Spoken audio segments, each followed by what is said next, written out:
अस्सलामुअलैकुम ख़वातीन और हज़रात। अच्छा, आज हमने करना है मई जून 2015 का पेपर 23। लास्ट वीडियो में पेपर 22 किया था और काइंड ऑफ वीडियो काफ़ी स्लो हो गई थी।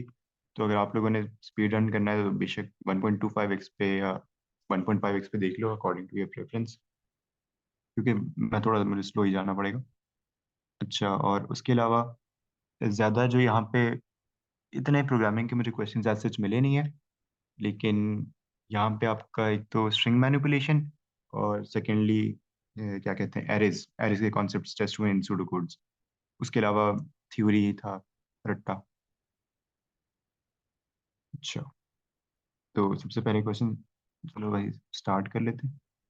पेपर 22 से वैसे ही मुझे काफ़ी इजी लगा ये पेपर, तो इतना मसला नहीं होगा।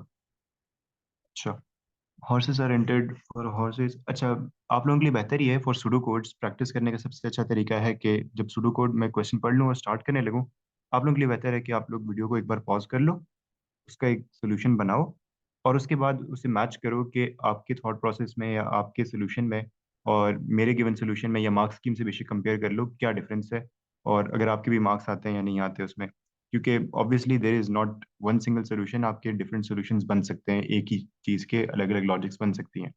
तो बेहतर है उसे आप उसी टाइम मार्क्स स्कीम से कंपेयर कर लो।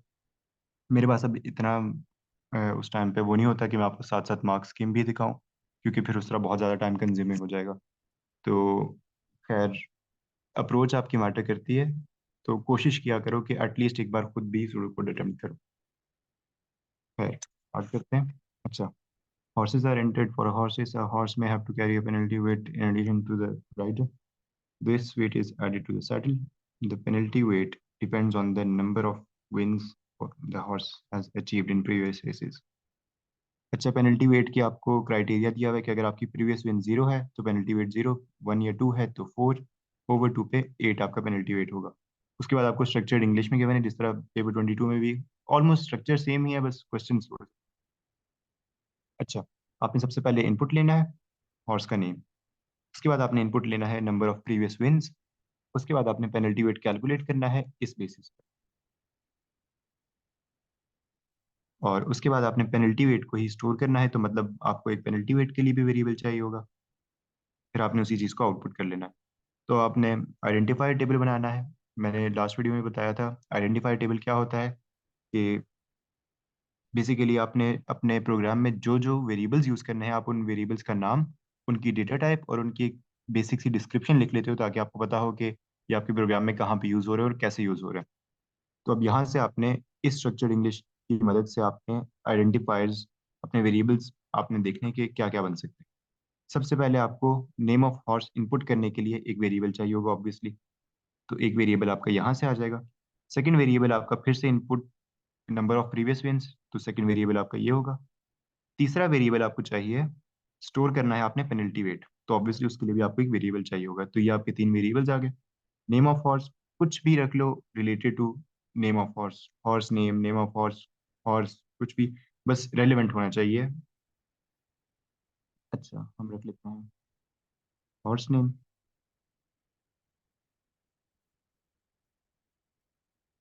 आज मैं थोड़ी सी कोशिश करूंगा कि मेरी राइटिंग भी बेहतर हो कल से, लेकिन थोड़ा सा यार, you guys have to bear with me, थोड़ा टाइम लगेगा। Integer, sorry sorry, horse name यार, स्ट्रिंग होगा ऑब्वियसली।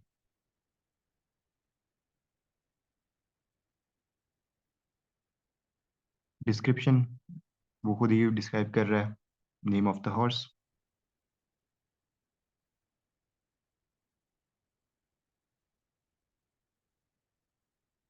अच्छा, सेकंड आइडेंटिफायर आपका नंबर ऑफ प्रीवियस विंस से रिलेटेड रखना है, तो नंबर ऑफ प्रीवियस विंस पूरा भी रख लो, लेकिन इतना लंबा कौन लिखे यार प्रीवियस विंस, और ये ऑब्वियसली इंटीजर ही होगा। और यहाँ पे यही लिख लो, नंबर ऑफ प्रीवियस विंस। तीसरा पेनल्टी वेट, तो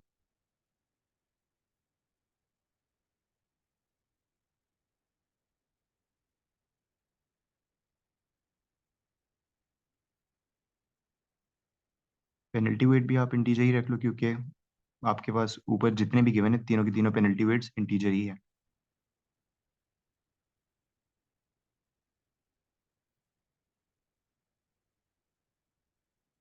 और इसकी भाई क्या डिस्क्रिप्शन लिखनी है, बस पेनल्टी वेट, ये डिस्क्रिप्शन लिख लो।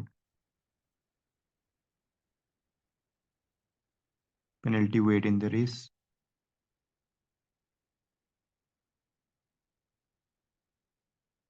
ठीक है।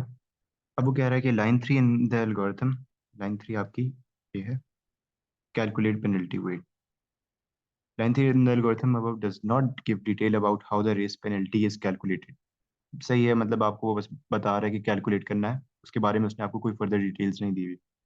This step in the algorithm must be expressed in more detail. ठीक है। Has 5 stages, one technique for a program design is to further break down. तो बेसिकली ये ब्रेक डाउन, जो आपके 5 स्टेप्स होते हैं एल्गोरिथम लिखने के, सॉरी, इसके, उसमें से एक टेक्निक को आपने फर्दर ब्रेक डाउन करना है। तो जब आपने किसी चीज़ को ब्रेक डाउन करना होता है, इस टेक्निक का क्या नाम होता है? इसे आप कहते हो स्टेप वाइज रिफाइनमेंट। सबसे पहले आई थिंक एल्गोरिथम के बाद हम लोग यही पढ़ते हैं, स्टेप वाइज रिफाइनमेंट। कि आपने उस एल्गोरिथम को थोड़ा और ब्रेक डाउन करना है, कि आपने उसमें करना क्या एग्जैक्टली exactly। उसके बाद अब आपने इसी स्ट्रक्चर्ड इंग्लिश को सूडो कोड में कन्वर्ट कर देना है। तो सबसे पहले हम लोग ये 3 वेरिएबल्स डिक्लेयर कर लेंगे जो हमने अपने आइडेंटिफाई टेबल में लिखे हैं। और उसके बाद इन्हें इनपुट लेना है, पेनल्टी वेट कैलकुलेट करना है। पेनल्टी वेट कैसे कैलकुलेट करेंगे? हमारे पास 3 कंडीशंस गिवन है, तो हमारे पास 3 या 2 इफ से काम चल जाएगा। बस 2 इफ्स लगाने, उसकी बेसिस पे पेनल्टी वेट कैलकुलेट करना है, उसे स्टोर करना है और उसी के बाद उसे ही आउटपुट कर देना है। तो डिक्लेरेशन से स्टार्ट करते हैं। हॉर्स नेम को डिक्लेयर करेंगे स्ट्रिंग प्रीवियस विनर और penalty wait.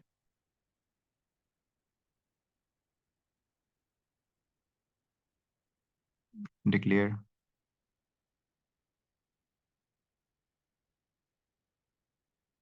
Horse name as string,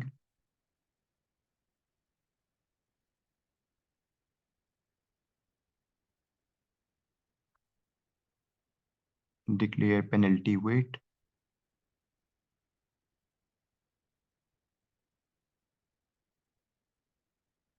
comma, दूसरे का क्या नाम था, previous wins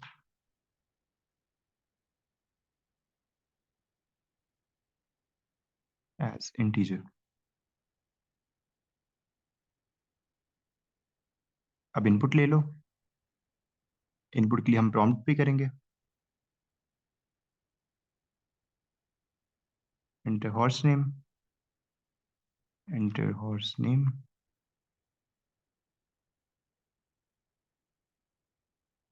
comma horse name, ताकि हॉर्स नेम के अंदर आपका इनपुट स्टोर हो जाए। उसके बाद आपने इनपुट लेना है प्रीवियस विंस,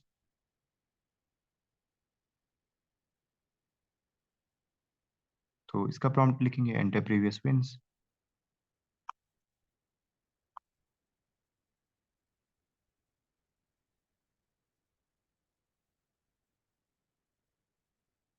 और इसको हम सेव कर देंगे प्रीवियस विंस में। अब हमने कैलकुलेट करना है penalty weight. Penalty weight calculate करने के लिए हम लोग पहले उसे इनिशियलाइज कर देते हैं। एक काम करते हैं, अब हम लोग थोड़ा इस पे आपको मैं अपना थॉट प्रोसेस बताता हूँ।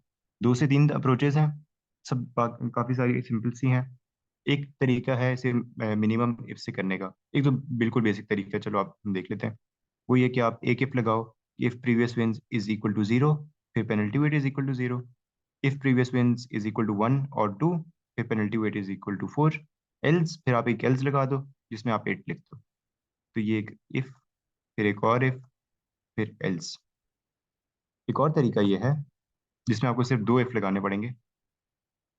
उसमें आप क्या करो कि आप पेनल्टी वेट को 0 से ही इनिशियलाइज कर दो। आपने उसे 0 से इनिशियलाइज कर दिया, उसके बाद आप सिर्फ इन दो की बेसिस पे इफ लगाओ। आप लगाओ कि इफ वो 1 या 2 है, तो आप उसे पेनल्टी वेट को 4 कर दो। अगर वो greater than 2 है, तो पेनल्टी वेट को 8 कर दो। अगर इन दोनों में से कोई नहीं है, तो वो बाय डिफॉल्ट ऑब्वियसली 0 ही है, तो वो 0 ही रहेगा। तो यहाँ पे आपके सिर्फ 2 इफ्स लगेंगे। तो हम इस तरह कर लेते हैं।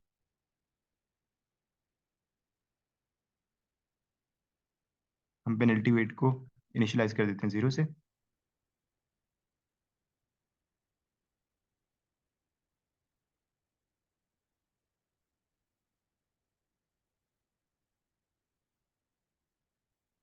और उसके बाद हम एक इफ लगाएंगे।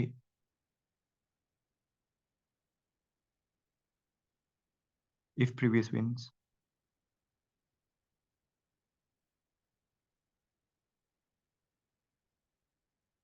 इज इक्वल टू 1 और previous wins is equal to 2।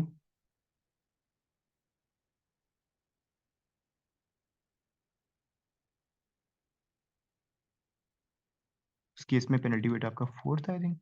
हाँ 4 है और उसके अलावा 8 है। Then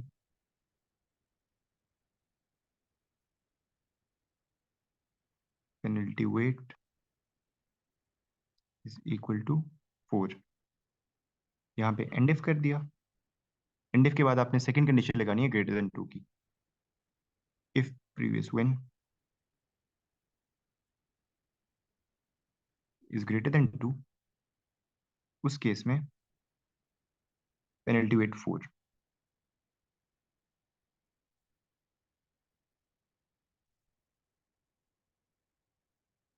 sorry 8। And if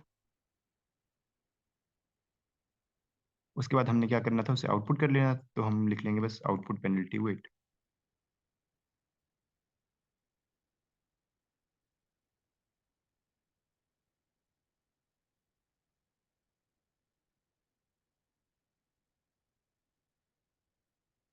my bad, handwriting थोड़ी सी गंदी होती जा रही है, लेकिन क्या करें, थोड़ा सा जल्दी भी करना है। अच्छा, अब बाय डिफॉल्ट पेनल्टी वेट 0 है। अगर पेनल्टी वेट 1 या 2 के इक्वल होता है, सॉरी प्रीवियस विंस 1 या 2 की इक्वल होती हैं, तब पेनल्टी वेट 4 हो जाएगा।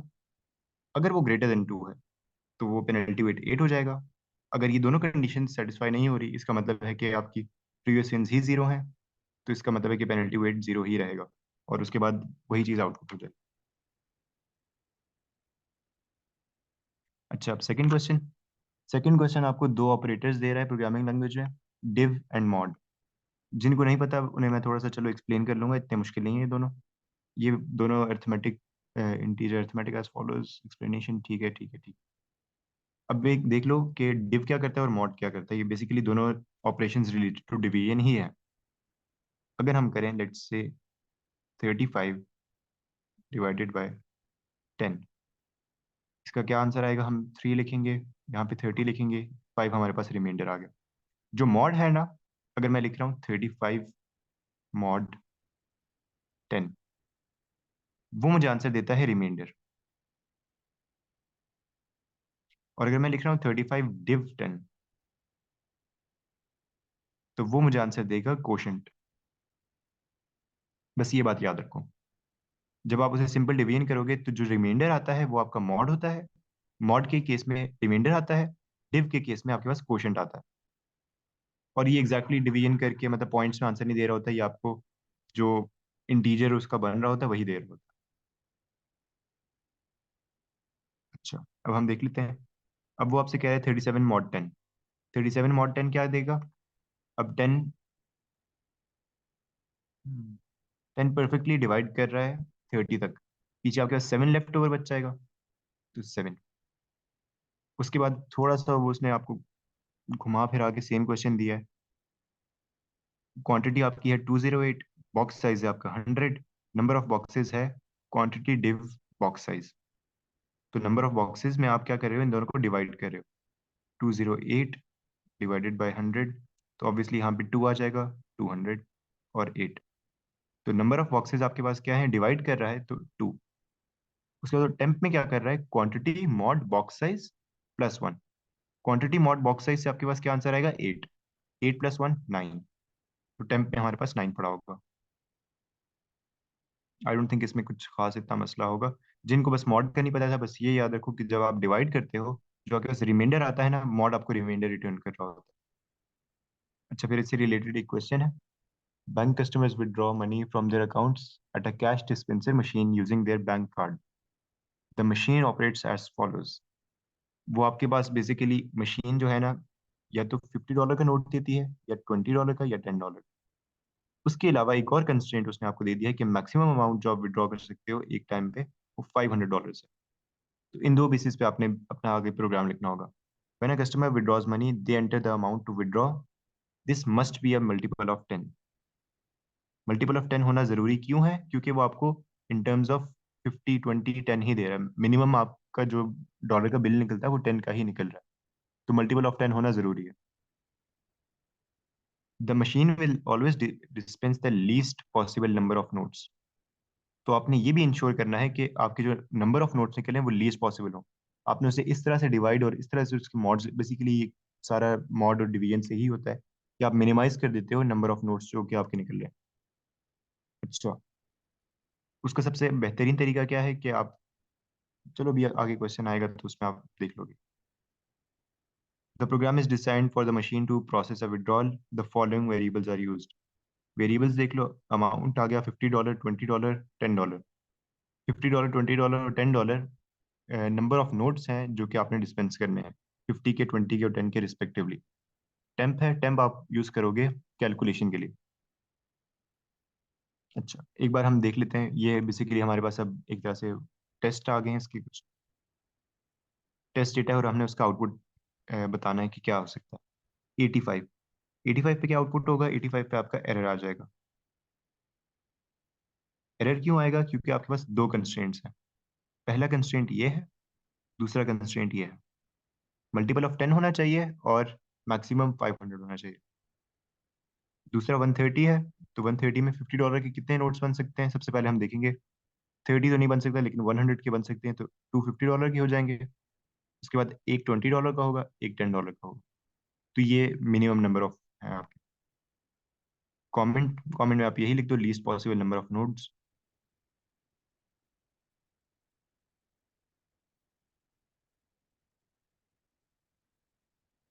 उसके बाद आ जाता है 600।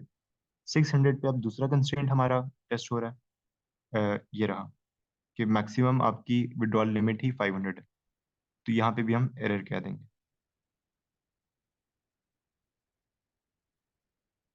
अच्छा, उसके बाद आपको उसने सूडो कोड दिया हुआ है, आपने बस थोड़ा बहुत सूडो कोड फिल करना है। तो ये इतना मुश्किल नहीं होता, क्योंकि इसमें आगे पीछे आप थोड़ा बहुत उसका कॉन्टेक्स्ट देखो, आपको मोस्टली तो आप फिल कर ही लेते हो आराम से। इनपुट समथिंग, वो क्या इनपुट कर रहा है? अगर वो अमाउंट उसने आगे चेक कर रहा है तो ऑब्वियसली अमाउंट ही इनपुट कर रहा होगा। और अगर आप ऊपर वेरिएबल्स भी देखो तो एक अमाउंट ही है जो आपने यूजर्स इनपुट लेना है। तो हम इनपुट कर रहे हैं अमाउंट।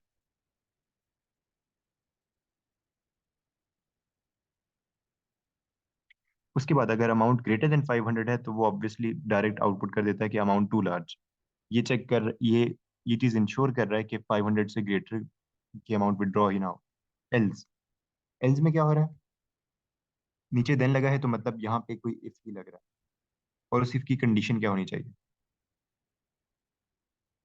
पहले हम उसका आउटपुट देखते हैं, फिर देखते हैं कि इफ की कंडीशन क्या बन रही है। Refused, not a multiple of 10। तो हमने चेक करना है कि वो 10 का मल्टीपल नहीं है, इसकी क्या कंडीशन हो सकती है। कोई चीज 10 का मल्टीपल ना हो, उसकी कंडीशन हम देखते हैं। इसके लिए हम लोग यूज करते हैं मॉड। थोड़ा सा ऊपर आ जाते हैं मॉड पे। लेट से मैं 32 मॉड 10 करूं, मेरे पास क्या आंसर आता है? 2। लेकिन अगर मैं 30 मॉड 2 करूं, 30 मॉड 10 करूं, मेरे पास आंसर आएगा 0। तो बेसिकली जब आपके पास रिमाइंडर 0 आता है, इसका मतलब है कि वो उसका मल्टीपल है। और मतलब किसी भी चीज में मॉड का आंसर जब 0 आ रहा है, इसका मतलब है कि वो चीज दूसरे नंबर का मल्टीपल है। पहला नंबर दूसरे नंबर का मल्टीपल है। तो हमने ये चेक करना है कि अमाउंट मॉड 10 0 नहीं है अगर, तो इसका मतलब है कि वो 10 का मल्टीपल नहीं है। तो इफ अमाउंट मॉड 10, अगर amount mod 10 is not equal to 0, अगर amount mod 10 is not equal to 0, इसका मतलब है कि this is not a multiple of 10। अगर इज इक्वल टू होता है तो मल्टीपल ऑफ 10।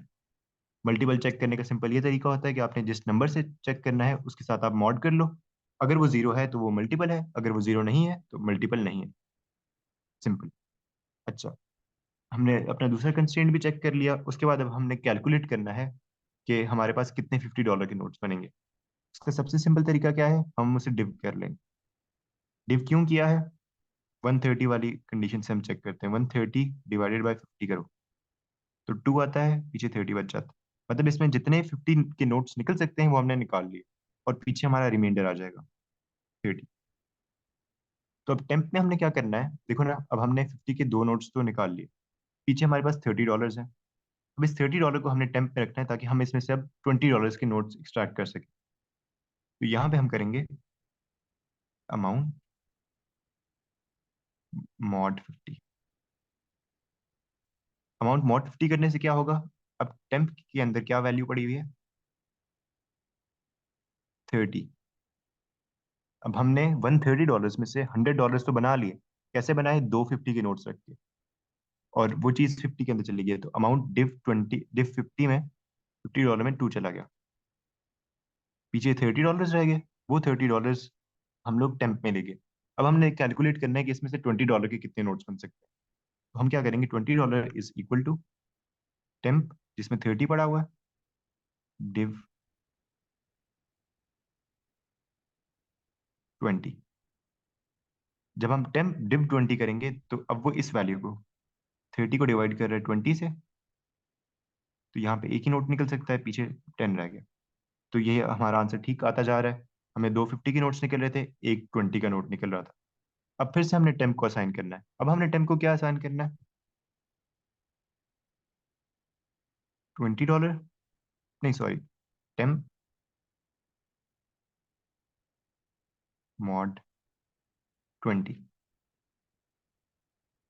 अब टेम्प मॉड 20 जब हम करेंगे तो हमारे पास पीछे 10 रह रहा है। टेम्प में क्या था, 30 था, 30 में से मॉड 20 किया तो पीछे हमारे पास रह गया 10। तो अब लास्ट होगा $10, क्योंकि अब हमने $10 कैलकुलेट करने कितने, इज इक्वल टू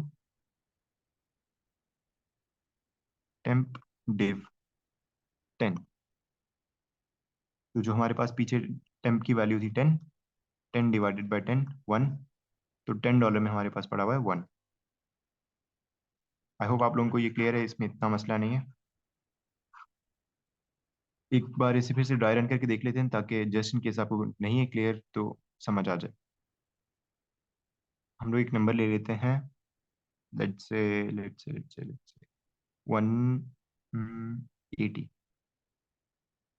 अच्छा, अब अमाउंट हमारे पास पड़ा हुआ है 180, उसे हम डिवाइड कर रहे हैं 50 से। 50 से डिवाइड किया, 3 आएगा तो 150, पीछे रह गया 30।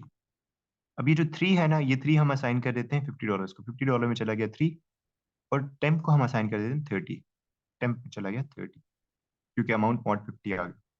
ठीक है, अब इसको इरेज कर देते हैं। अब हम क्या कर रहे हैं, $20 कैलकुलेट करने के लिए हम टेम्प को डिवाइड कर रहे हैं 20 से। 30 डिवाइडेड बाई 20, 20 यहाँ पे आ गया, इसमें से 20 माइनस हो गया, पीछे रह गया 10। अब इसका जो क्वोशंट है, क्वोशंट चला जाएगा $20 में, और इसका जो रिमाइंडर है, रिमाइंडर चला जाएगा टेम्प में। तो क्वोशंट आ जाएगा 1, और टेम्प में हमारे पास पड़ा हुआ है 20, सॉरी टेम्प में अब हमारे पास पड़ा हुआ है 10। उसके बाद $10 is equal to temp divided by 10, तो 10/10। तो टेम्प में हमारे पास यहाँ $10 हमारे पास पड़ा है 1। तो 180 को अगर हम ब्रेक डाउन करें तो कैसे होता है, $50 के तीन नोट, 20 का भी एक, 10 का भी एक, तो हमारे पास 180 बन जाता है। आई होप आप क्लियर है ये।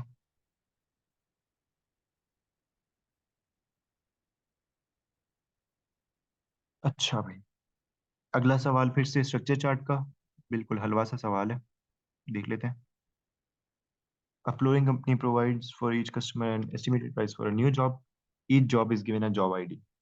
जॉब आईडी गिवन है, तो ये इंपॉर्टेंट पीस ऑफ। अच्छा, जॉब कॉस्ट कैसे, जॉब कॉस्ट कैसे कैलकुलेट होती है, इसका आई डोंट थिंक इतना आगे काम है। अच्छा, उसके बाद the process for calculating the price is as follows. उसने आपको प्राइस कैलकुलेट करने का पूरा तरीका बता दिया। उसके बाद उसने आपको स्ट्रक्चर चार्ट दिखा दिया।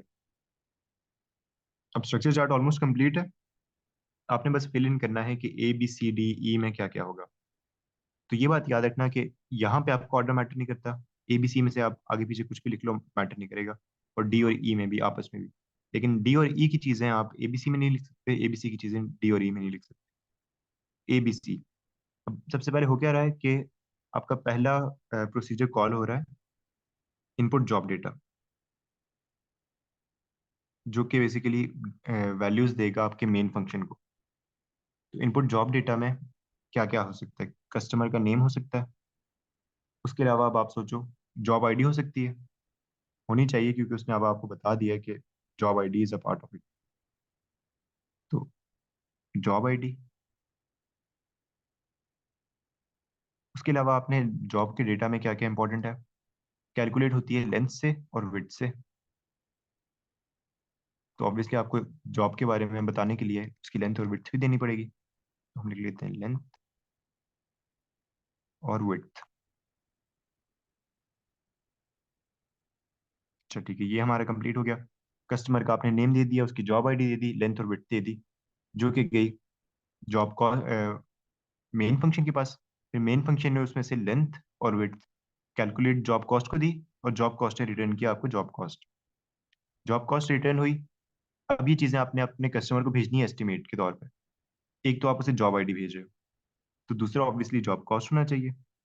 और तीसरा, क्योंकि आपने उसे भेजना है तो आपने उसे एड्रेस करना होगा।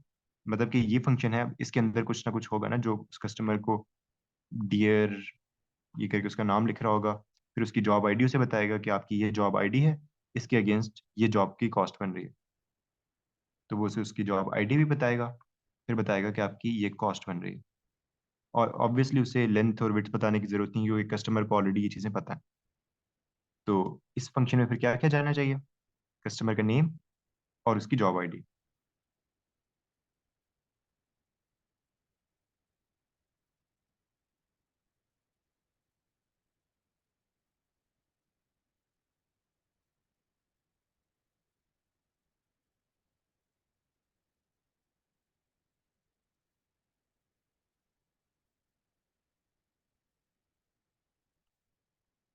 अच्छा, next part. The procedure below is one of the modules shown in the structure chart. Parameters वो आपको बता रहा है कि या तो बाय वैल्यू होते हैं या तो बाय रेफरेंस होते हैं। उसके बाद complete the procedure header below showing for each parameter. आपने हर पैरामीटर के लिए उसका पासिंग मैकेनिज्म बताना है, या तो बाय वैल्यू होगा या तो बाय रेफरेंस होगा। उसका आइडेंटिफायर देना है और उसकी डेटा टाइप देनी है। मतलब कि जिस तरह आप नॉर्मली एक प्रोसीजर की हेडर बनाते हैं। लेकिन अब एक चीज देख लो, उसने कैलकुलेट जॉब कॉस्ट का दे रहे हैं ना, पहले हम इसको देख लेते हैं। तो कैलकुलेट जॉब कॉस्ट क्या कर रहा है? वो लेंथ और विड्थ ले रहा है एज पैरामीटर्स, और रिटर्न कर रहा है जॉब कॉस्ट। लेकिन एक छोटा सा मसला है यहाँ पे। मसला यह है कि जो इसने हेडर बनाया ना, हेडर में उसने कहा है कि ये एक प्रोसीजर है। प्रोसीजर का मतलब है कि वैल्यू रिटर्न नहीं हो सकती। जब वैल्यू रिटर्न नहीं हो सकती और आपने मेन फंक्शन को कोई वैल्यू रिटर्न करनी है, तो हम क्या करते हैं? हम उसे बाय रेफरेंस भेज देते हैं। आई होप आप लोगों को इस कॉन्सेप्ट से आप लोग फेमिलियर हो। अगर नहीं भी हो तो ये अभी सुन लो कि अगर आपका एक प्रोसीजर है जिससे आपने कोई ना कोई वैल्यू रिटर्न करवानी है, दो तरीके हैं। या तो ये है कि आप उसे प्रोसीजर ना बनाओ, आप उसे फंक्शन बना लो। फंक्शन बनाओ और उससे जॉब कॉस्ट में रिटर्न करवा सकता हूँ फिर, क्योंकि फंक्शन एक वैल्यू रिटर्न कर सकता है। अगर ऐसा आप नहीं कर सकते, जिस तरह अब यहाँ पे उसने एक चीज को हार्ड कोड कर दिया है कि आपने बनाना है ये प्रोसीजर ही है, प्रोसीजर ही बनाना है, तो उससे अगर मैंने एक वैल्यू शेयर करनी है ना विद अनदर अनदर फंक्शन, अब इनके दरमियान वैल्यू शेयर हो रही है जॉब कॉस्ट की। वैल्यू शेयर करने का क्या तरीका है? हम उसे बाय रेफरेंस भेजेंगे। उस वैल्यू का रेफरेंस भेजेंगे कि मेमोरी में ये यहाँ पे पड़ी हुई है, यहाँ से देख लो, मैं इसमें यहीं पे चेंजेस करूंगा, तुम भी यहीं से देख लेना। तो बेसिकली प्रोसीजर वन साहब प्रोसीजर टू साहब को बोलेंगे कि भाई ये उस जगह का एड्रेस है, यहाँ पे 100 वैल्यू पड़ी हुई है, तो इस पे तुमने जो भी चेंजेस करने हैं वो कर लो। प्रोसीजर टू बोलेगा ठीक है, वो इसको हटाएगा, यहाँ पे लेट से वो 200 कर देता है। वो कहता है कि भाई मैंने चेंजेस कर लिए, अब तुमने रीड करना है कर लो। तो वो लोग सेम ही जगह से अपने डेटा को शेयर कर रहे होते हैं। उसके बाद प्रोसीजर वन उसे रीड करता है, कहता है okay boss, I got your data. दूसरा तरीका होता है बाय वैल्यू। बाय वैल्यू में हम लोग क्या कर रहे होते हैं, प्रोसीजर वन है, वो इसे उसने टू को डेटा भेजना है, तो वो कहता है कि मेरे पास ये 100 वैल्यू पड़ी हुई है, ये लो तुम उसकी एक कॉपी बना लो। तो उसके पास एक कॉपी आ जाती है, फिर वो उस कॉपी के साथ जो भी चेंजेस करे प्रोसीजर वन को कोई फर्क नहीं पड़ता, ये होता है बाय वैल्यू। तो हम लोग जॉब कॉस्ट को भेजेंगे बाय रेफरेंस। बाय रेफरेंस क्यों? क्योंकि हमने इन दोनों के दरमियान में वो वैल्यू शेयर करनी है। तो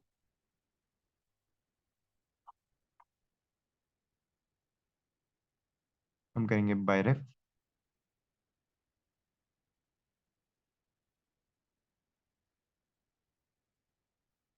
जॉब कॉस्ट। जॉब कॉस्ट आपके पास क्या हो सकता है, रियल भी ले सकते हो इसे आप, और इंटीजर भी ले सकते हो, कुछ खास मसला नहीं होगा। हम इंटीजर ले लेते हैं। उसके बाद आपने बाय वैल्यू भेजना है लेंथ को और विड्थ को, और नियरेस्ट मीटर। जब आपको उसने ये बात स्पेसिफाई कर दी है ना कि ये नियरेस्ट मीटर में है ये दोनों चीजें, तो इसका मतलब है कि ये इंटीजर ही है। अगर उसने डेसिमल प्लेसेस का या ऐसी ऐसी कोई बात की होती ना, तो फिर हम उसे रियल लेते। यहाँ पे उसने कह दिया नियरेस्ट मीटर, नियरेस्ट मीटर का मतलब है कि वो इंटीजर ही होंगे। तो by value length, by value width,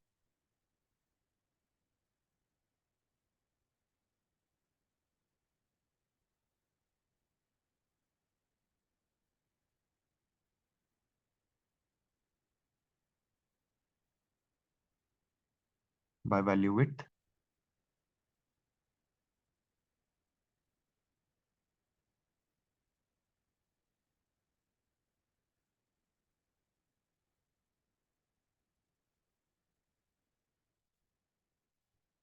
और उसके बाद बस वो आपको जॉब कॉस्ट खुद कैलकुलेट कर रहा है। तो 5 मार्क्स भाई, हलवा 5 मार्क्स। उसके बाद आ जाते हैं अपने सेकंड लास्ट क्वेश्चन पे, जहाँ पे आपके पास आ जाती है स्ट्रिंग मैनिपुलेशन। कंकैटिनेशन का फंक्शन उसने आपको बताया हुआ है, ये आप लोग पढ़ लो बेशक। ये बेसिकली क्या करता है कि इसके अंदर आप जितने भी स्ट्रिंग्स भेजोगे वो सारे कंकैटिनेट होके, मतलब एक साथ जुड़ के आपको रिटर्न हो जाए। तो अब हमने बताना है, लेकिन मसला ये है कि इसमें आप सिर्फ स्ट्रिंग ही भेज सकते हो और कोई चीज़ नहीं। तो पहला, कंकैटिनेट स्टूडियो को आप कंकैटिनेट करो 54 के साथ, जो कि इंटीजर है। ये स्ट्रिंग में 54 नहीं है, ऐसे नहीं है, ये सिर्फ एक इंटीजर 54 है, जिसकी वजह से ये एक एरर रिटर्न करेगा। एरर क्यों रिटर्न करेगा? क्योंकि आप एक स्ट्रिंग को एक इंटीजर के साथ कंकैटिनेट करने की कोशिश कर रहे हो, which is not possible. Second पे आ जाता है कंकैटिनेट पैरिटी एरर चेक। तो ये बात, इस बात का ख्याल रखना कि इनके दरमियान में स्पेस ना छोड़ना, क्योंकि यहाँ पे इसने स्पेस नहीं छोड़ी हुई। Parity error check. उसके बाद कंकैटिनेट, जिसके अंदर वो फिर से कंकैटिनेट कॉल कर रहा है। तो पहले हम अंदर वाले को देख लेते हैं। अंदर वाला क्या कर रहा है, बाइनरी, ये जो कैरेक्टर है ये स्पेस दिखा रहा है, बाइनरी स्पेस कोडेड। सबसे पहले ये बना लेते हैं, फिर इसको हम कंकैट, ये जो रिटर्न करेगा ना बाइनरी कोडेड, उसको हम फिर से कंकैटिनेट कर रहे हैं एक और स्पेस डाल के डेसिमल के साथ। तो ओवरऑल हमारे पास क्या रिटर्न होगा, बाइनरी कोडेड डेसिमल।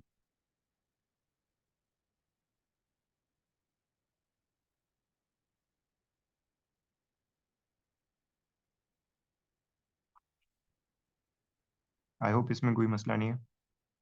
अच्छा, उसके बाद आ गया लंबा सवाल, थोड़ा सा लंबा है, इतना नहीं। मजे का ये, वैसे स्ट्रिंग मैनिपुलेशन का क्वेश्चन है, तो इतना मुश्किल नहीं है। A country has a number of banks. There are cash dispensers all over the country. Each bank is responsible for a number of dispensers. Basically ढेर सारे बैंक्स हैं और हर बैंक के ढेर सारे डिस्पेंसर्स हैं। बैंक्स का 3 डिजिट का कोड कोड होता है 1 से लेके 999 तक, और डिस्पेंसर का कोड होता है 1 से लेके ये जितने भी 99,999 है। अच्छा, टेक्स्ट फाइल है आपके पास डिस्पेंसर जिसे आपने क्रिएट करना है। उसमें एक लाइन है और कुछ इस तरह से है कि बेसिकली पहले आपका डिस्पेंसर का कोड है, फिर एक स्पेस है, फिर बैंक का कोड है। This line in the file which belongs, ठीक है। तो वो आपको फिर यही एक्सप्लेन कर रहा है कि ये बैंक है, ये बैंक का कोड है यहाँ पे, और ये डिस्पेंसर का कोड है, और इनके दरमियान में एक स्पेस है। फिर उसने आपको इनकम्प्लीट सूडो कोड दिया हुआ है जिसे आपने कंप्लीट करना है। इतना मुश्किल नहीं है यार।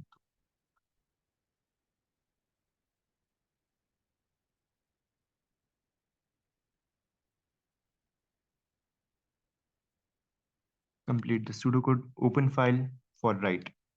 फाइल का नाम है आपके पास डिस्पेंसर्स, तो open file dispensers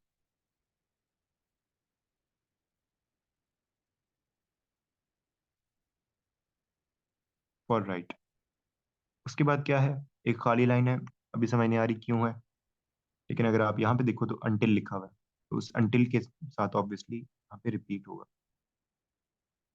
repeat, repeat में आप क्या कह रहे हो, एक प्रॉम्प्ट दे रहे हो एंटर डिस्पेंसर कोड, और अगर आपने एंड करना है तो आप डिस्पेंसर कोड की जगह सारे एक्स लिख दो। फिर आप डिस्पेंसर कोड इनपुट ले रहे हो, अगर डिस्पेंसर कोड सारे एक्स के इक्वल नहीं है तो आउटपुट एंटर बैंक कोड, फिर आप बैंक कोड इनपुट ले रहे हो। अब आपने क्या करना है, इनको कंकैटिनेट करना है। स्पेस और बैंक कोड कंकैटिनेट हो रहे हैं, क्या चीज़ रहेगी, डिस्पेंसर कोड, वो लिख लेते हैं।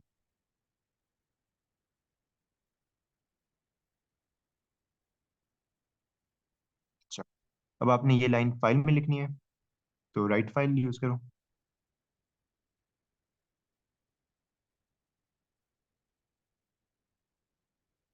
राइट फाइल डिस्पेंसर्स,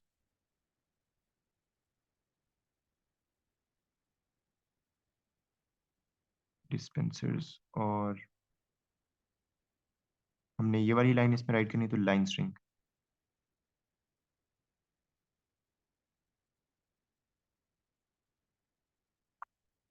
हम्म, उसके बाद अंटिल की कंडीशन। चलो जी, अब इस पे थोड़ा सा सोचो कि अंटिल की क्या कंडीशन होनी चाहिए। उसने हमें आउटपुट में बताया कि डिस्पेंसर कोड जब आपका एक्स एक्स 5 बार एक्स आ जाता है तो आपने इसको एंड कर देना है। तो यहाँ पे भी उसकी यही कंडीशन होगी, until dispenser code is equal to 1 2 3 4 5। अच्छा, ये बात याद रखना, फिर से मैं बता रहा हूँ, वाइल लूप कब एग्जिट करता है, वाइल लूप तब एग्जिट करता है कि उसके आगे जो कंडीशन है वो जब फॉल्स हो जाए। अंटिल वाला लूप, रिपीट अंटिल, कब एग्जिट करता है कि उसके आगे जो गिवन कंडीशन है वो ट्रू हो जाए। वो इंतजार कर रहे होते हैं, जैसे ही गिवन कंडीशन ट्रू होगी वो एग्जिट कर जाएगा। तो डिस्पेंसर कोड जैसे ही इसकी इक्वल होगा तब हम एग्जिट कर देंगे।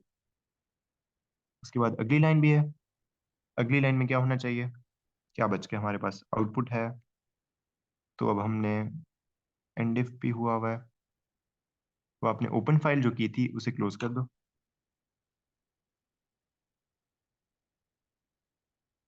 क्लोज फाइल डिस्पेंसर्स,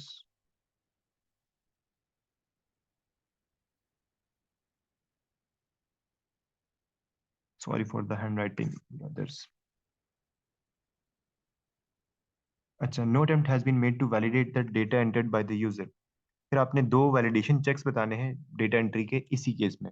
मतलब वैलिडेशन चेक्स तो आपको याद होंगे, सिर्फ वही नहीं लिखने, इस कॉन्टेक्स्ट में भी बताने कि इस कॉन्टेक्स्ट में वो कैसे अप्लाई। तो एक आपका आ जाता है रेंज चेक, उसके अलावा क्या होता है, उसके अलावा आपका टाइप चेक होता है और लेंथ चेक होता है, तो हम वो लिख लेते हैं। अब हमने इस कॉन्टेक्स्ट में बताने, तो एक हो सकता है कि हम लोग ये चेक कर लें कि ये इसी रेंज में है, इंश्योर के बैंक कोड्स आपके गिवन रेंज में है।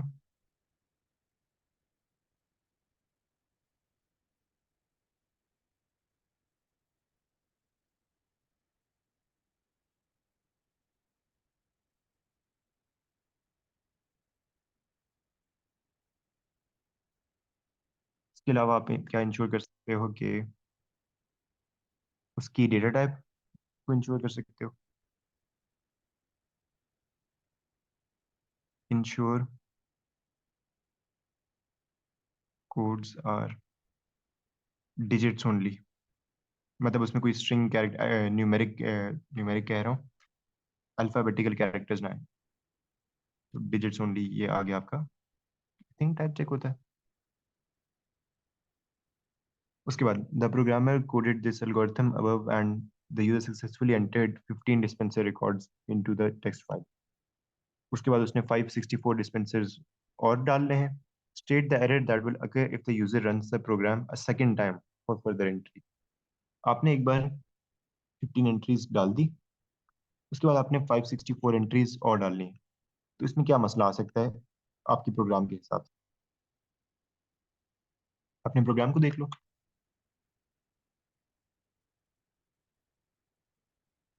आपका प्रोग्राम है राइट मोड में। राइट मोड का क्या मतलब होता है कि पुराना सारा डेटा डिलीट कर दो, दोबारा से फाइल बनाओ।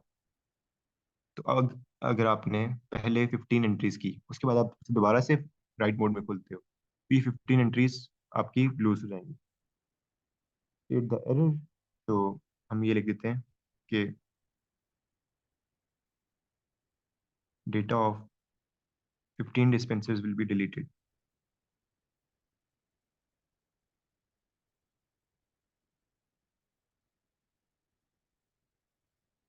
अब आगे वो यही पूछ रहा होगा कि इसे ठीक करने का क्या फाइल मोड है। Give the file mode available in the programming language जो इस इशू को ठीक कर सकता है। तो आप फाइल को राइट मोड में खोलने की बजाय अपेंड मोड में खोल लो, ताकि वो पुराने डेटा को सेव भी रखे। अच्छा, उसके बाद the complete data file is created with the structure shown. वही स्ट्रक्चर है आपके पास। और अब आपने नया प्रोग्राम लिखना है फाइल सर्च करने के लिए। तो बेसिकली फाइल्स के अंदर linear search easy. The program will input a bank code. वो बैंक कोड इनपुट करेगा और output a list of all the dispensers which belong to this bank. Output the total number of the dispensers. तो basically अब देखो आपने यहाँ पे करना क्या। ये यहाँ पे आ जाती है आपकी स्ट्रिंग मैनिपुलेशन।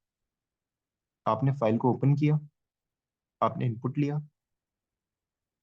अब इनपुट के बाद आपने क्या करना है कि आपने फाइल में हर लाइन पे जाना है, उसमें से आपने उसका बैंक कोड एक्सट्रैक्ट करना है। फिर आपने देखना है अगर उसका बैंक कोड और आपका इनपुट वाला कोड मैच कर रहा है ना, तो फिर आपने क्या करना है कि उसका डिस्पेंसर कोड आपने आउटपुट कर देना है। तो मतलब फर्स्ट 5 कैरेक्टर्स उसके आउटपुट कर देना है अगर उसके लास्ट 3 कैरेक्टर्स मैच कर रहे हैं। सिंपल। साथ ही आपने एक काउंट रखना है जिसको तो इसको लिख लेते हैं। ये कुछ इस तरह से देखो, आपके पास प्रॉम्प्ट आएगा। प्रॉम्प्ट आपने 007 दिया। फिर अब आप यहाँ पे इस कोड में देखोगे 007 के कितने मैचेस हैं। 007, 007, 007। और कोई मैच अगर रह गया हो यहाँ पे, खैर इतने ही के मैंने। तो उसके हिसाब से उनके कॉरेस्पॉन्डिंग बैंक कोड्स क्या बन रहे हैं। ये 0001, ये 26 27। तो 001 26 27। बीच में भी कुछ हैं जो उसने हमें शो ही नहीं किए हुए। तो खैर आपने इस तरह से करना है और उसके बाद आपने उनका काउंट बता देना है कि टोटल हैं क्या। तो इसे कोड करते हैं। सबसे सिंपल तरीका ये कि 3 लाइंस आप छोड़ दो डिक्लेरेशंस के लिए, क्योंकि आपको कभी नहीं पता होता कि आपके कितने वेरिएबल्स लग जाएंगे। हम लोग स्टार्ट करते हैं यहाँ से।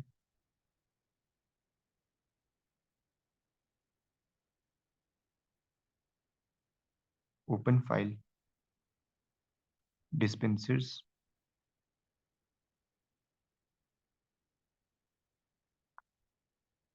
For read. डेटा आपने रीड ही करना है। उसके बाद सिंपली एक वाइल लूप लगाओ। अब इस वाइल लूप में सिर्फ एक ही कंडीशन होगी, एंड ऑफ फाइल की।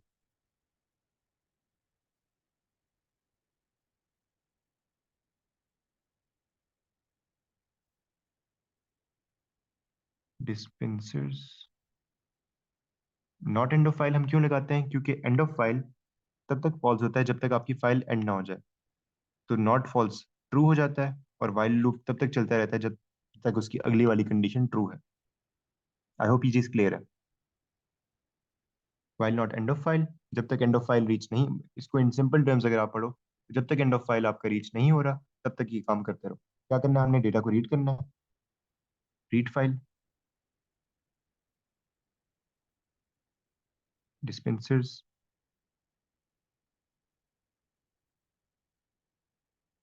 और इसको हम एक वेरिएबल में डाल देते हैं file data.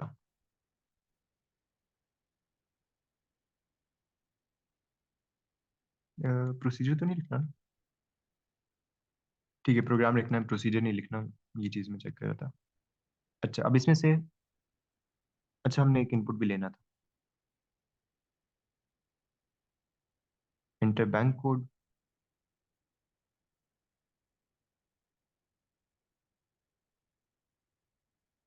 Comma, bank code. इसके बाद अब फाइल डेटा में से हम फाइल डेटा का बैंक कोड एक्सट्रैक्ट कर लेते हैं, तो इसको हम क्या देते हैं, दिस बैंक कोड क्या देते हैं,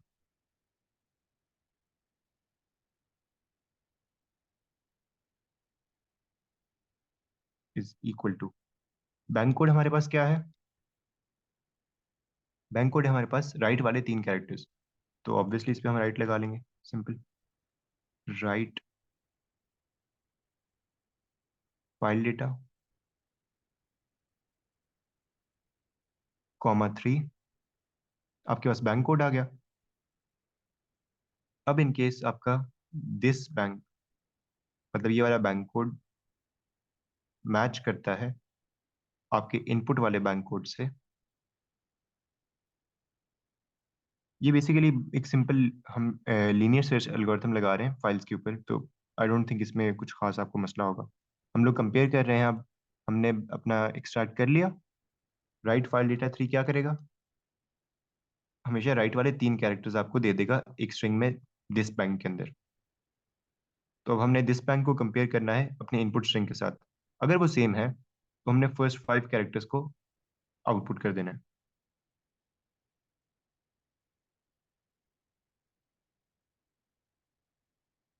तो हम करते हैं डिस्पेंसर कोड, डिस्कोड लिख लेते हैं, डिस्कोड, साउंड लाइक डिस्कॉर्ड। तो लेफ्ट फाइल डेटा 5, लेफ्ट वाले 5 कैरेक्टर्स हैं आपके पास, फिर इसे ही हम आउटपुट कर लेते हैं, आउटपुट डिस्कोड। और साथ ही हमने एक काउंट को भी इंक्रीमेंट करते जाना है। तो count equals to count plus 1, end if, और उसके बाद end while.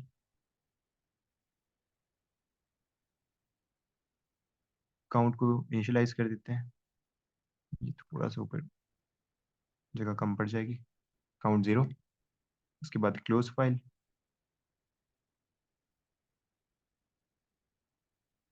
And that's it. मेरे पास तो भाई, कहाँ आ गए, ऊपर जगह कम पड़ रही है, लेकिन मैं करूँगा टेक्नोलॉजी का इस्तेमाल।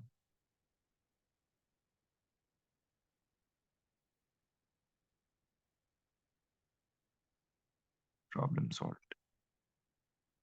आप लोग देख लेना, थोड़ा सा ऊपर एक्स्ट्रा जगह छोड़ दिया करो, ताकि डिक्लेरेशंस के लिए जगह हो, और जस्ट इन केस आपको ये इनपुट करना या कोई चीज़ इनिशियलाइज करना भूल जाए तो उसके लिए भी जगह होनी चाहिए। डिक्लेयर करेंगे अब हम लोग काउंट इंटीजर।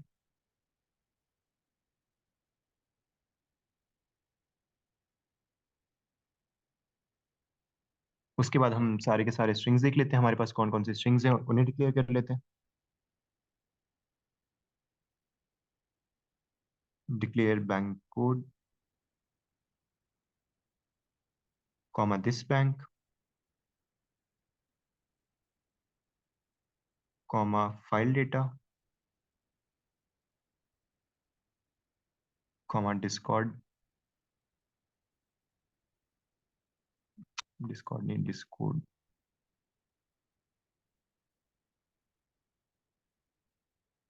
और इन सबको हमने करना है स्ट्रिंग।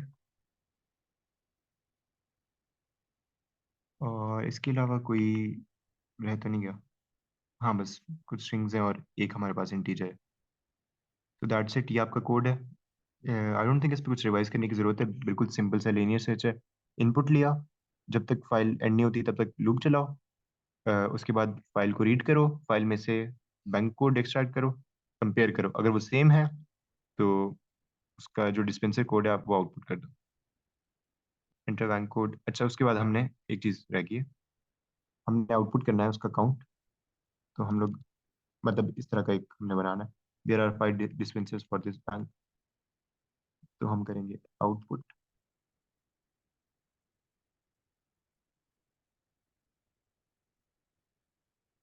देयर आर, इसको कंकैटिनेट करेंगे टू स्ट्रिंग, क्योंकि अब हमारे पास काउंट जो है वो एक इंटीजर है। रिमेंबर कि इंटीजर कंकैटिनेट नहीं हो सकता, तो हम to string count, there are to string count dispensers for this bank। तो इससे आपका पूरा प्रॉम्प्ट बन जाएगा। आपका जो भी काउंट गिवन है ना, वो सिर्फ टू स्ट्रिंग क्या कर रहा है, उसे स्ट्रिंग में कन्वर्ट कर रहा है, एक इंटीजर को स्ट्रिंग में कन्वर्ट कर रहा है बेसिकली। अगर आपका काउंट 5 है ना, तो टू स्ट्रिंग उसे स्ट्रिंग में 5 बना देता है बस, ताकि वो कंकैटिनेट हो सके बाकी पूरे मैसेज के साथ। 10 मार्क्स। अब आ गया फाइनली लास्ट क्वेश्चन, जो कि आई थिंक ये एरेज वाला है। हाँ, इसमें थोड़ी सी ख्वारी है लेकिन हो जाएगा। A firm employs workers who assemble amplifiers. Each member of the staff works an agreed number of hours each day. Agreed number of hours. अच्छा, the firm records the number of completed amplifiers made by each employee each day. तो वो record क्या कर रहे हैं कि आपने कितने एम्पलीफायर्स कंप्लीट किए हैं एक एरेज की फॉर्म में। Management monitor the performance of all it's worker. Production data was collected for 3 workers over 4 days। आपने 4 दिनों में 3 वर्कर्स का डेटा कलेक्ट किया in the form of 2D arrays। A program is to be written to process the production data। उसके लिए आपने 2D array use की है, जिसकी 4 रोज हैं और 3 कॉलम्स हैं। रोज आपका डे सिग्निफाई कर रही हैं और कॉलम्स आपका वर्कर सिग्निफाई कर रही हैं। अच्छा, describe 2 features of an array. Of an array लिखा हुआ है, दिस एरे नहीं लिखा हुआ। तो जनरली बता दो कि एक एरे क्या क्या होता है। एरे में होता है सेट ऑफ डेटा आइटम्स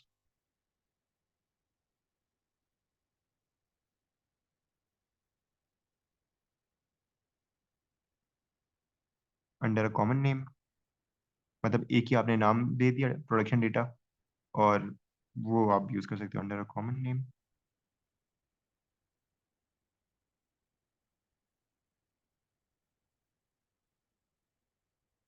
अच्छा, इसके अलावा और क्या फीचर्स हैं इसके। एक ये फीचर है कि इनकी सेम डेटा टाइप होती है। उसके अलावा आप इसमें इंडेक्सिंग कर सकते हो।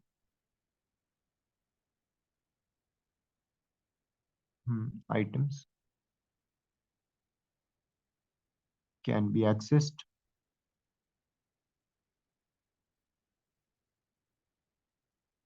यूजिंग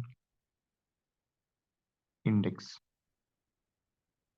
अच्छा, फिर उसके बाद give the value of production data 3 2। हमेशा याद रखना, ये हमेशा रो कॉमा कॉलम होता है, रो कॉमा कॉलम। तो आप थर्ड रो पे जाओ, सेकंड कॉलम पे जाओ, 24। उसके बाद describe the information produced by the expression. इस एक्सप्रेशन से क्या इंफॉर्मेशन प्रोड्यूस होगी, आपने उसको डिस्क्राइब करना है। वो क्या कर रहा है, प्रोडक्शन डेटा 2 1। 2 1 क्या है, सेकेंड रो, फर्स्ट कॉलम 11। इसको ऐड कर रहा है 2 2 के साथ, मतलब 16 के साथ। और उसको ऐड कर रहा है 2 3 के साथ, मतलब 11 के साथ। तो बेसिकली वो देख रहा है कि डे 2 पे आपने टोटल कितने एम्पलीफायर्स बनाए, तीनों वर्कर्स ने मिला के। Total amplifiers made by 3 workers on day 2। 2 marks हैं, तो पहला मार्क होगा पहली लाइन का, और दूसरा मार्क होगा डे 2 स्पेसिफाई करने का।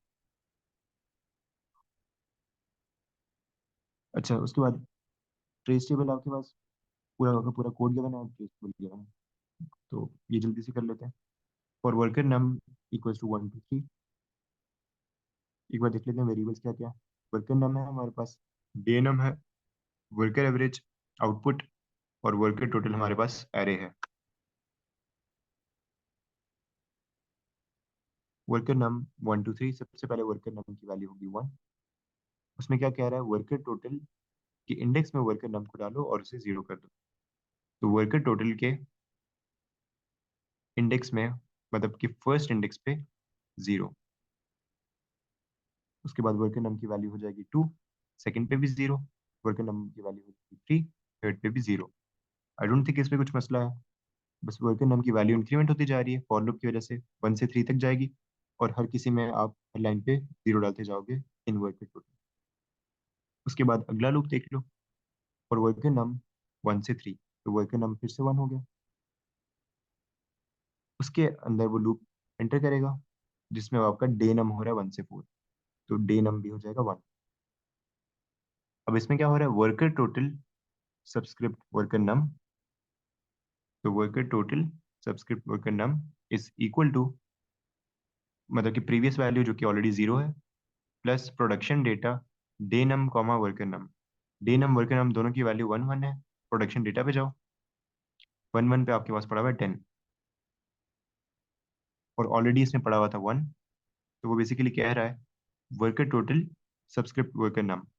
वर्कर टोटल के फर्स्ट इंडेक्स पे जाओ, वर्कर नम की वैल्यू अभी 1 है ना, 0 पड़ा हुआ है, तो 0 प्लस 10 था, 10।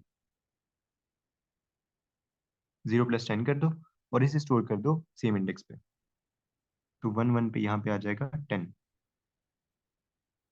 उसके बाद फिलहाल ये इनर लूप ही स्टार्ट चलेगा, एंड फॉर होगा, एंड फॉर के वापस टॉप पे आएगा और देखेगा डे नम को इंक्रीमेंट करके 2 कर देगा। वो अभी तक 4 तक नहीं पहुंचा, 4 से ग्रेटर नहीं हुआ, तो ये लूप दोबारा चलेगा। अब वो कह रहा है वर्कर टोटल सेकंड इंडेक्स पे देखो, उसमें ऐड करो production data day num comma worker num. तो बेसिकली वर्कर नम आपके पास 1 ही है, डे नम आपके पास आ गया 2। तो हमने 2 1 पे जो डेटा है सेकंड रो फर्स्ट कॉलम पे, वो इसमें ऐड करना है। सेकंड रो फर्स्ट कॉलम पे 11 पड़ा हुआ है।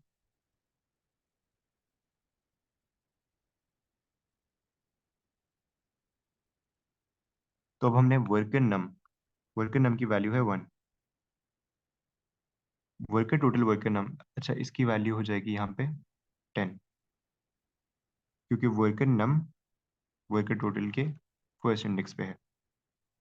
तो 10 प्लस 11, ये आपके पास आ जाएगा 21, तो इसकी नई वैल्यू आ जाएगी 21। उसके बाद डे नम की वैल्यू हो जाएगी 3। फिर से ये आएगा टॉप पे। अब वो क्या कह रहा है कि वर्कर टोटल सब्सक्रिप्ट वर्कर नम अभी तक 1 ही चल रहा है, तो उसकी वैल्यू क्या है अभी 21। 21 में प्लस करो डे नम 3 है, वर्कर नम 1 है, 3 1 की वैल्यू, 3 1 की वैल्यू है 10। तो 21 प्लस 10 यहाँ पे स्टोर हो जाएगा 31। उसके बाद डे नम की वैल्यू हो जाएगी 4। अब यहाँ पे आ जाएगा 31, और लास्ट वैल्यू उसकी आप देख लो 14। 31 प्लस 1 प्लस 14, ये आ गया 45। 45 के बाद अब आपका 4 का लूप कंप्लीट हो गया है, तो वो नीचे वाले एंड 4 पे आएगा, नीचे वाले एंड 4 से वापस टॉप पे चला जाएगा। अब वर्कर नम की वैल्यू हो जाएगी 2। 2 हुई, और ये पूरा प्रोसीजर दोबारा से रिपीट होगा for the second index, worker total के सेकंड इंडेक्स के लिए। डे नम की वैल्यू फिर से 1। अब वो कह रहा है कि वर्कर टोटल सब्सक्रिप्ट 2, वर्कर नम की जगह हम 2 ही लिख लेते हैं, जिसमें ऑलरेडी अभी 0 वैल्यू पड़ी हुई है। इसमें ऐड करो प्रोडक्शन प्रोडक्शन डेटा डे नम की वैल्यू है 1, वर्कर नम की वैल्यू है 2। फर्स्ट रो सेकंड कॉलम, तो first row second column 20 add कर लेगा इसमें, और वो स्टोर कर देगा सेकंड इंडेक्स पे। यहाँ पे आ गया 20। उसके बाद डे नम की वैल्यू इंक्रीमेंट होके हो जाएगी 2। अब यहाँ पे क्या करना है हमने, वर्कर नम ये 20 आ जाएगा, और प्रोडक्शन डेटा, तो बेसिकली कर क्या रहा है कि ये कॉलम्स में डेटा ऐड करके एक एक जगह पे लिखता जा रहा है। तो 20 प्लस 16, अब मैं थोड़ा सा स्पीड से करूंगा, 20 प्लस 16 36 आ जाएगा। उसके बाद आपके पास आ जाएगा 40, उसके बाद 24 है, उसके बाद 20 है। 36 + 24 हमारे पास आ जाएगा 60। थर्ड पे 60, फोर्थ पे 60 + 20 80। उसके बाद 3, वर्कर नंबर 3 हो जाएगा। वर्कर नंबर 3 में फिर से डेनम 1, डेनम 1 में आपके पास चला जाएगा 9 11। तो थर्ड इंडेक्स पे अब जाएगा 9, 2 पे 11, 9 + 11 20, 3 पे 13 है, तो ये हो जाएगा 33। 4 पे देखो तो कितना था, 17। तो 33 + 17 50। ये लूप भी आपके पूरे कंप्लीट हो गए। वर्कर नम भी 3 तक चला गया। उसके बाद अब नीचे वाला लूप आएगा और वर्कर नम 1 2 3 फिर से वर्कर नम 1 हो जाएगा। अब क्या कर रहा है, अब वो वर्कर एवरेजेस कैलकुलेट कर रहे हैं।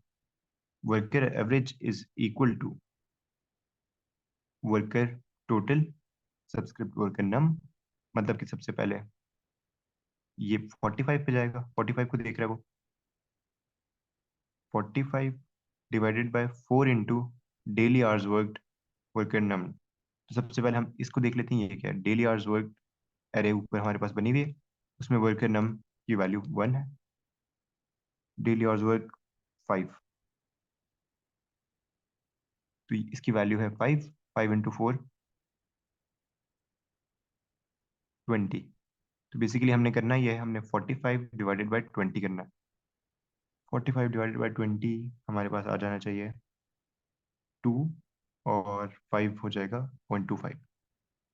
तो और ये हम वर्ग एवरेज में लिख रहे हैं, तो 2.25। इसको मिटा देते हैं।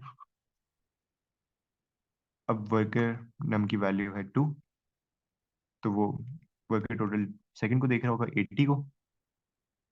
अब हमने 80 को डिवाइड करना है डेली आवर्स वर्क के सेकंड इंडेक्स से, जो कि है 10। 10 इंटू 4 40, 80/40। तो हमारे पास आंसर आ जाएगा 2 3। थर्ड पे हमारे पास है 50, तो 50 डिवाइडेड बाय 4 इंटू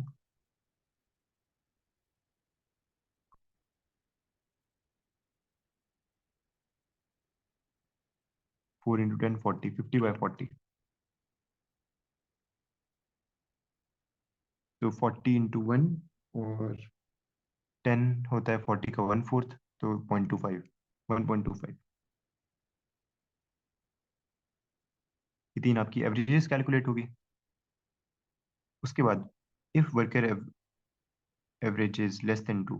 अच्छा हाँ, साथ साथ आपने ये भी चेक करना था कि अगर वर्कर एवरेज लेस देन 2 है तो आपने आउटपुट करना है। वर्कर एवरेज यहाँ पे भी लेस देन 2 नहीं है तो कुछ आउटपुट नहीं होगा, यहाँ पे भी नहीं है।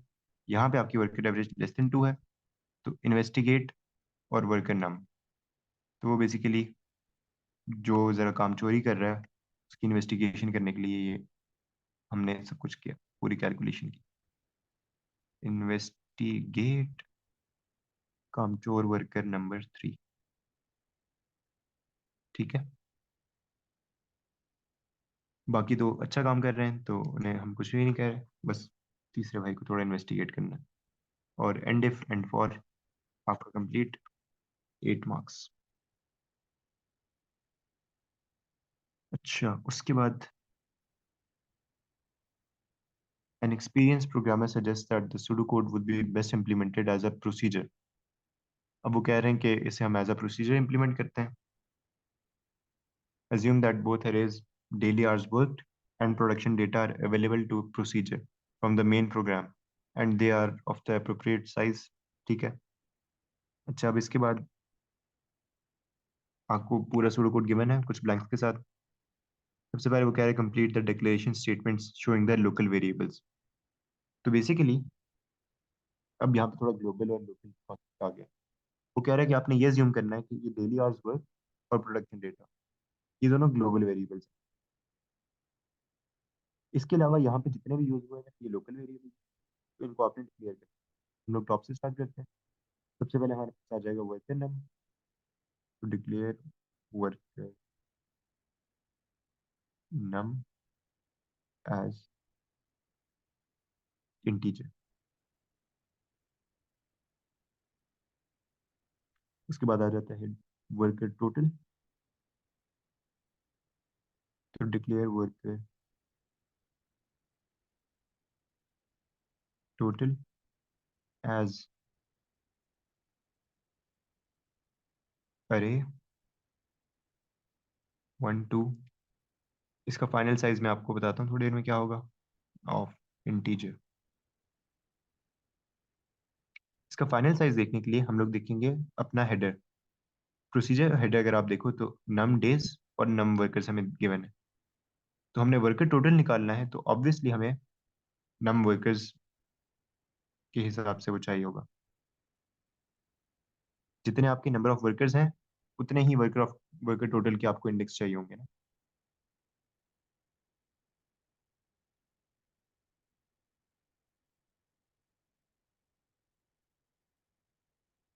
आई होप ये चीज़ क्लियर है, क्योंकि देखो ऊपर हमारे पास नंबर ऑफ वर्कर्स कितने थे, 3 थे। 3 वर्कर्स थे, तो हमारा वर्कर टोटल कितने की थी, 3 की थी। तो बेसिकली वो सारा डिपेंड कर रहा होता है आपके नंबर ऑफ वर्कर्स पे। उसके बाद हमने और क्या डिक्लेयर करना है, डे नम। डिक्लेयर डे नम एज इंटीजर। उसके बाद worker average. Worker average age, अब एवरेज पॉइंट्स में है तो रियल। हो गया, 4 मार्क्स, इजी। अच्छा उसके बाद भाई कितना रह गया है। अच्छा शुक्र है खत्म हो गया। तुम लोग भी भाई बोर हो रहे होगे। अच्छा, the original pseudocode has been pasted under the procedure header. Circle all the places in the original pseudocode where changes will need to be made. Write the changes which need to be made next to each circle. ठीक है, अब आपने original pseudocode में बताना है कि क्या क्या चेंजेस होंगे। चेंजेस क्यों होनी चाहिए, पहली बात। चेंजेस इसलिए होनी चाहिए क्योंकि एक्सपीरियंस प्रोग्रामर भाई साहब जो थे हमारे, वो कह रहे थे कि भाई मुझे ज़्यादा कोडिंग आती है, मैं कह रहा हूँ कि इसे एक प्रोसीजर लिखो। प्रोसीजर हम क्यों लिखते हैं, ताकि वो चीज़ एक जनरलाइज हो जाए, वो हम किसी भी केस में किसी भी नंबर ऑफ डेटा के लिए चला सकें। और उस प्रोसीजर के दो हमने भेजे थे पैरामीटर्स, नम डेज और नम वर्कर्स। तो अब हमने नम डेज और नम वर्कर्स की बेसिस पे लूप लगाने हैं, जो कि पहले हमने हार्ड कोड किए हुए थे। पहले हमने ये बात स्पेसिफाई कर दी थी कि 4 ही दिन काम कर रहे हैं और 3 ही वर्कर काम कर रहे हैं। अब हम उस चीज़ को थोड़ा जनरलाइज करना चाह रहे हैं, ताकि हम जब भी उस प्रोसीजर में डिफरेंट वैल्यूज भेजें तो डिफरेंट टाइप की लूप्स चलें। ये बात आई होप क्लियर है। तो इस हिसाब से वर्कर नम अब 3 नहीं होगा, वर्कर नम होगा नम वर्कर्स के साथ। तो अब ये होना चाहिए नम वर्कर्स। क्यों होना चाहिए वो मैंने आपको बता दिया, ताकि अब आपने अगर 100 वर्कर्स का भी देखना है तो आप इस प्रोसीजर में बस डायरेक्ट, लेट से 7 डेज का 100 वर्कर्स की हमने एवरेजेस देखनी है, तो हम 7 100 लिखेंगे। तो वो 100 बार ही लूप चलेगा, हमें जगह जगह चेंज नहीं करना पड़ेगा। तो एक जनरलाइज ये हम उसे कर रहे हैं। अब जहां जहां वर्कर नम है हम उसे कर देंगे नम वर्कर्स, और जहां पे डे नम है, डे नम की जगह पे हम कर देंगे नम डेज, 1 2 नम डेज। यहाँ पे भी नम वर्कर्स।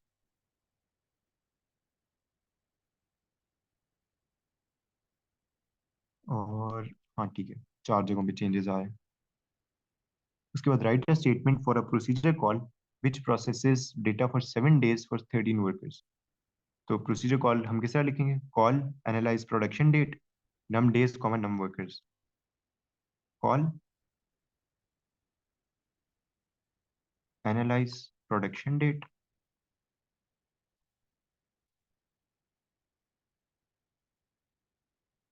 डेज आपके कितने हैं, 7 कॉमा 13।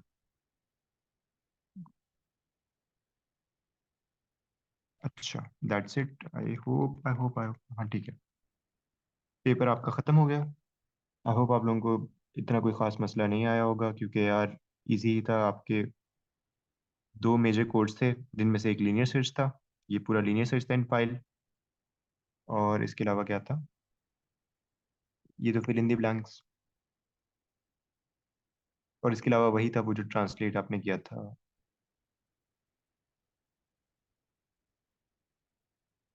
स्ट्रक्चर्ड इंग्लिश से ट्रांसलेट करने वाला, तो इतना सूडो कोड मुश्किल नहीं आया।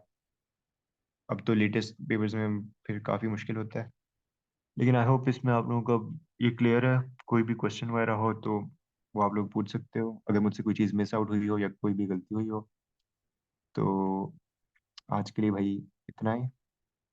And yes, that's all. Goodbye, bye bye, अल्लाह हाफिज़।